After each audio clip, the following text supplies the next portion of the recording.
Mwakoze kuba muri benshi mwahisemwo gukurikira amakuru ya télévision Isanganiro aho tubashikiriza kuri uyu munsi hagizwe n'ingingo nkuru zikurikira.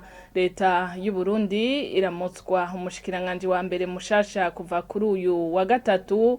Ndirakobuca niwe yemejwe n'inama nshinga mateka na nkenguza mateka kugira subirire Guillaume Bunyoni. Umukuru w'igihugu Evariste Ndayishimiye nawe yaraye yuguruye icese ibikorwa by'urugomero rutanga umuyaga nkuba ku ruzi Ruzibazi, akaba yahamagariye abugenewe kukoresha neza mu iterambere ryabo. Urwego Semabu ruvugira abagwayi nago rusaba ko haba amatohoza yimbitse kugira hamenyekane ukuri ku vyabaye ku bitaro vyo mu Ruziba, akaba ari nyuma yaho hari umuvyeyi n'umwana we bahasigiye ubuzima bivugwa ko batitaweho neza. Nivyo muza gukurikira mw'idonido ryano makuru.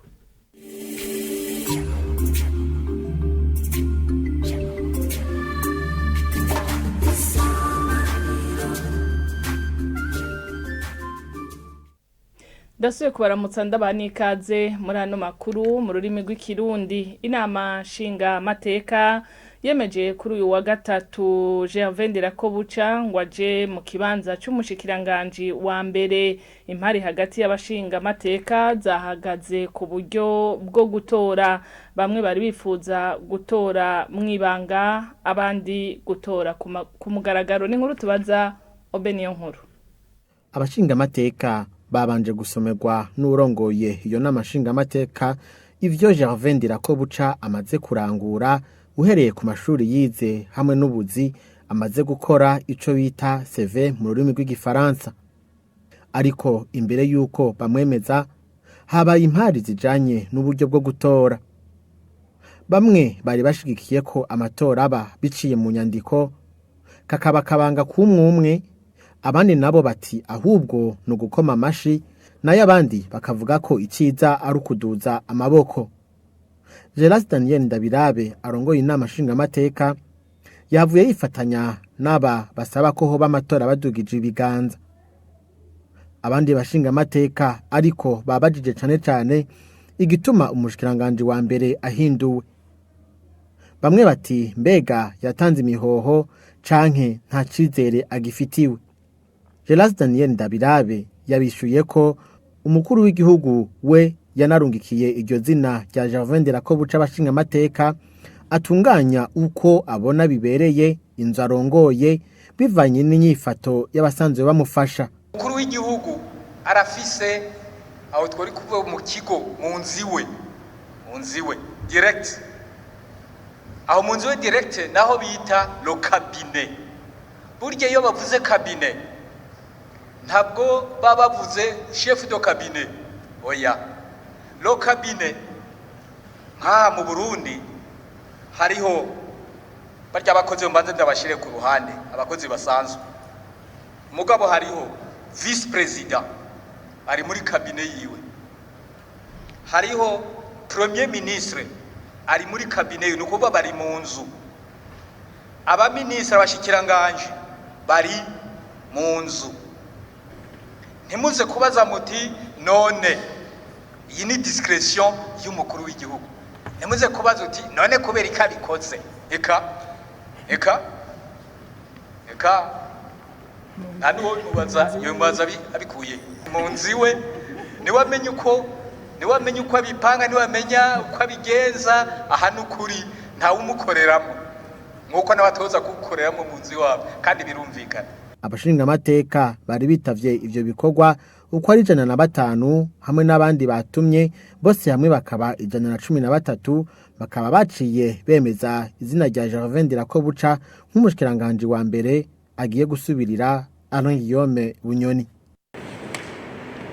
Uwonye cyubahiro kuri gihugu yaturungikiye kugira ngo ashobore kuba umushikiranganje wa mbere hano n'abashinga mateka tumwemeje 100%. Ku muhingamo wo kuri uyu wa gatatu Gervais Ndirakobuca umushikiranganje wa mbere w'u Burundi yahavuye arahira imbere y'umukuru w'igihugu n'izindi nzego z'igihugu. Televiziyo Isanganiro yashimye kugaruka ku buzima bwiwe na Obeniyo nkuru. Imbere y'Imana mushobora byose, imbere y'umukuru w'igihugu. Lieutenant General de Police Gervais Ndirakobuca yarahiye imbere y'umukuru w'igihugu, umukuru w'inama nshingamateka na nkenguza mateka hamwe n'izindi nzego zikuru za leta. Yiyemeje kubahiriza ibwirizwa nshingiro ry'igihugu no guharanira inyungu zacu. Imbere y'Imana mushobora byose, imbere y'umukuru w'igihugu, imbere y'inama nshingamateka n'inama nkenguza mateka. Jewe Lieutenant General de Police Gervais Ndirakobuca umushikiranganje wa mbere ndarahiye ko ntazotirigana ku masezerano y'ubumwe bw'abarundi, kwibwirizwa shingiro rya Republika y'u Burundi n'ayandi mabwirizwa, kandi ndiyemeje ko nzoharanira ntiziganya ineza y'u Burundi n'abarundi, nkubahiriza ubumwe bw'abarundi, amahoro n'ubutungane kuri bose mu kurangura amabanga njejwe. Ndiyemeje kugwanya ivyiyumviro n'ingendo zihonyabwoko no gukumirana, guharanira no guteza imbere agateka kazina muntu n'akabene gihugu bose.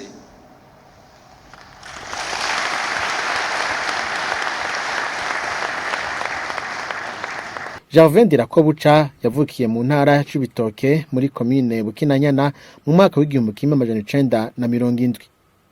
Nkuko tubisoma ku rubuga rw'ibiro vy'umukuru w'igihugu, Gervais Ndirakobuca yari mu mwaka wa kabiri wa kaminuza mu gisata ca shimi, aho haba ugwimo rwo mu 1993. Mu nyuma yahavuye abandaniza amashure yiwe muri kaminuza yitiriwe Espoir, aho yahereje mu gisata c'amategeko.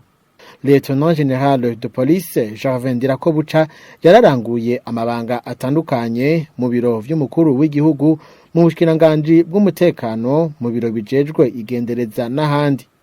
Imbere yo kuba umushikiranganje wa mbere, Lieutenant General Gervais Ndirakobuca akaba yahora ari umushikiranganje w'intwaro yo hagati mu gihugu, umutekano n'iterambere rusangi. Harakoze mugenzi wacu Obeniyo nkuru. Mukuru w'umugambwe CNL nawe avuga ko kubona mukuru w'igihugu yaramaze iminsi avuga ko ababajwe n'abamwononera ngo vyari bikenewe ko haba impinduka. Agatongwasa anasaba ko hashinzwe leta nshasha yojamwo bose. Twobanza tukamenya yuko umushikiranganje wa mbere agenwa n'umukuru w'igihugu. Mu gihe umukuru w'igihugu amugena arafise n'ububasha bwo kumukura. Uko abigenza mu kugira ngo amukure, ivyo arafise uburyo bwinshi ashobora kubikoramo. Ayico noshimikira ko niki, tugize iminsi twese twumva umukuru w'igihugu yidoga yuko muri leta yiwe hari abanebwe, hariho abantu badashoboye, hariho abantu bitwara uko bishakiye. Ivyo rero mu bisanzwe umushikiranganje wa mbere niwe abwirizwa kuca bikorera akazi.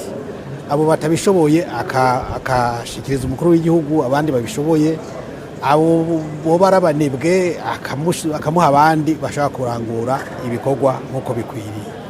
Mu gihe umushikiranganje wa mbere vyamugoye, umukuru w'igihugu akabona kumbure umwanya uri kuramurega kwifashisha inzego zijejwe amategeko, inama nshingamateka na nkenguza amateka.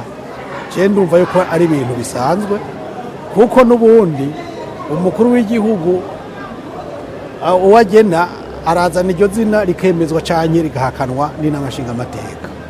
Umukuru w'igihugu yasavye inama nshingamateka yuko yemeza canke ihakana iryo zina. Abashingamateka rero umwe wese kumva ngira ngo ziwiwe yavuze ati icyo umukuru w'igihugu ariko arasaba nico aracemeza. Aha icyo twiteze nuko umukuru w'igihugu n'umushikiranganje wiwe wa mbere bagenda bagasoma neza ibwirizwa shingiro uko riri, kuko ibwirizwa shingiro nta na hamwe gihugurura umuryango wikumira mu mabanga y'igihugu. ibiro bari bagize bari baciye ku bintu n'ubundi bwizwa shingiro nibabandanya iyo ngendo igihugu kizoba n'ubundi kiko kiramanuka ntikizoba kiriko kirazamuka twibaza yuko bazoraba ikibereye bakahashira imbere ineza y'abanyagihugu ineza y'abarundi bose aho kuraba ibyifuzo by'umugambwe CNDD-FDD. Ikibereye nuko uburundi bwubakwa n'abarundi bose, inama shikiranganje ikwiye kubamwo abarundi bose babishoboye. Turabandanya n'amakuru twabateguriye mu gisata c'amagara y'abantu. Urwego ruvugira abagwayi Semabu rusaba ko abakora mu gisata c'ubuvuzi bokurikiza itegeko rikingira abagwayi mu kazi kabo ka misi yose. Ivyo bikaba bisabwa inyuma yaho hari umugwayi ku bitaro vyo mu Kabezi ahasize ubuzima n'umwana wiwe bavuga ko batakiriwe neza. Ujeje kumenyesha amakuru muri urwo rwego akaba asaba ko hokogwa amatohoza yimbitse kugira ukuri kumenyekane ko vyabaye. Ugaje kuraba mu byo twamaze ko turavuga tuvuga ko mu gihugu cyacu cy'u Burundi na cyane mu bitaro vya leta ko hari akanenge mu bijanye no kwakira abarwayi. Aho turavuga ko twamaze twabivuze tunabisobanuje bujeje kumugambwa mugara y'abantu ko mu byo bajejwe harimo akanenge tubona kwakira nabi k'abantu bacu abarwayi iyo bagiye kwivuza ku bitaro vya leta usanga hari abaganga bamwe bafise ingendo igayitse yo kwakira abarwayi nabi. Ico biva ko twekira tugora ahubwo ico kibazo cobazwa leta igituma baza kwakira abantu nabi. Tweguze ico tuzi nuko uravye indahiro bararahiye bagomba gufata neza abarwayi bakabakira neza. Rero ico kibazo ingira kumbure bo kibaza ababatwara ingaruka mbere nyinshi ahanota nk'akarorero karaye kabaye mu bitaro bya ico tokwita ibitaro by'akare byo mu Ruziba hôpital de district de Ruziba aho umukenyezi yagiye kwibaruka azo yagiye kwitanga kugira ngo avyare ikibondo kizofasha igihugu nawe arakora ubuzima bwiwe aho yakiriwe nabi. Uko byaza kugenda umuganga atezwa kumva ko ataza kwakira umurwayi neza. Mbere si umuganga gusa guhera hajya umuntu ahera mu kwivuza bajya bamwakira haba ku planto haba bajya bakubura bategeza kwakira neza umurwayi. Ivyo twarabivuze hubwe kidutangaza nuko hari amategeko twigeze gutegura turanayatora. Muri amategeko byaragaragara neza igikorwa c'umuntu wese wo kwa muganga akora kwa muganga kirese umuganga gusa umuntu wese akora kwa muganga ivyo ategezwa gukorera umurwayi. Rero aho twe tubona ko vyaza kuja mu ngiro nuko usanga batabizi bajya bakora kwa muganga ntibazi ko akoze kosa ahanwa. Rero iryo teko rya mbere harimo kwakira neza abagwayi. Kindi na cindi teko ririmo ravuga ko mu gihe amuruka ko habaye ingorane umuganga agakora ikosa bigatuma waje kumwitura umurwayi agira ibibazo ko muganga yokurikiranwa bibaye ngombwa gahanwa hama uwo muntu nawe yabuze uwiwe canke amagara yasinzikaye kubera gukorerwa nabi kwa muganga akaronka indisha kabaro. Icokogwa nuko hoba amatohoza yimbitse ariko amatohoza ntakogwe n'ubushikanganje bw'amagara y'abantu bwonyene kuko ivyo bwosohora twebwe nivyo nitwokwizera ko ari ukuri. Rero icokogwa nuko muri kurujya muryango hoba umugwi ujeje kugira amatohoza.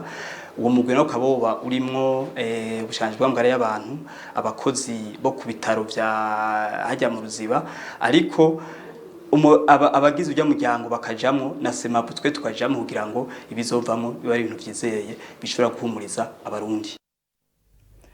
Ibikorwa vy'urugomero rutanga umuyaga nkuba ku ruzi Ruzibazi vyaruguruwe icese kuri uyu wa kabiri n'umukuru w'igihugu c'u Burundi Evariste Ndayishimiye akaba yahamagariye abagenewe uwo muyaga nkuba ungana ama megawate 15 kuyakoresha neza mu iterambere ryabo. N'inkuru tubaza mugenzi wacu Jean Pierre Misako.